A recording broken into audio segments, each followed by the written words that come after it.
This week we're looking at being called, living with purpose. I was just reading in Acts 8 about how Saul's persecution of the church had begun just after Stephen was stoned to death, and Saul was persecuting the church, and basically the people who'd been listening to Stephen at the temple, they scattered to everywhere. Philip was scattered to Samaria. And actually, Philip was originally appointed as a deacon of the church. The deacons were appointed to do the practical stuff, to do the stuff so that the apostles could actually crack on with the spiritual leadership of the church. But he went to Samaria and he began preaching good news.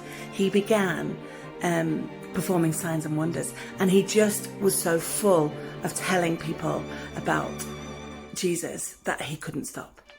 And I just think this is amazing. He's left Jerusalem in fear, absolute fear, because of persecution. They were imprisoning people, they were putting people to death, and he's left in fear.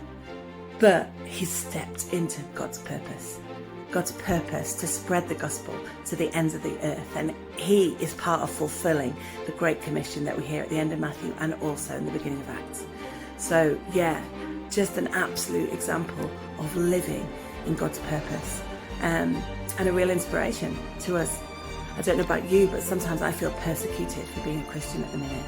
Not in the way that they do in other countries. We don't have to meet in secret. We don't have to we don't have to fear for our lives. But we can be persecuted for what we believe. And yet, we need to stand firm and live our lives with purpose, focusing on Jesus at the centre.